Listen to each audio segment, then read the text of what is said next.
மதிப்புக்கும் மரியாதைக்குரிய மாண்புமிகு முதலமைச்சர் மற்றும் மாண்புமிகு அமைச்சர் பெருமக்கள், மாண்புமிகு சட்டமன்ற உறுப்பினர்கள், மாவட்ட செயலாளர்கள், அணி தலைவர்கள், பகுதி கிளை தளபதி நெஞ்சில் குடியிருக்கும் தோழர்களே, தாய்மார்களே, உங்கள் அனைவருக்கும் என்னுடைய முதற்கண் வணக்கத்தை தெரிவித்துக் கொள்கிறேன். இங்கு நான் ஒரு அமைச்சராக இங்கே நிற்கிறேன் அப்படின்னு சொன்னால் அது எனக்கோசம் மக்கள் ஓட்டு போடவில்லை.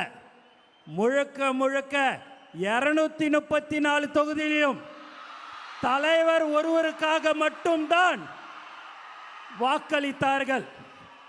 அதற்கு நாங்கள் உண்மையாக இருந்து மக்களுக்கு சேவை செய்வோம் என்பதை இந்த நேரத்தில் தெரிவித்துக் கொள்கிறேன்.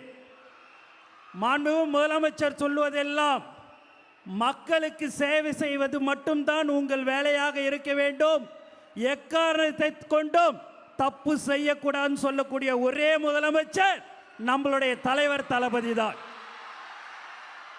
எப்போதும் சட்டமன்ற உறுப்பினராக இருக்கலாம், அமைச்சராக இருக்கலாம், ஆனால் நான் என்றும் தலைவர் தளபதியுடைய தொண்டனாக கடைசி காலம் வரைக்கும் இருப்பேன் என்று கூறிக்கொண்டு எனக்கு வாய்ப்பு கொடுத்த அனைத்து நல்ல உள்ளங்களுக்கும் நன்றி கூறி விடைபெறுகிறேன்.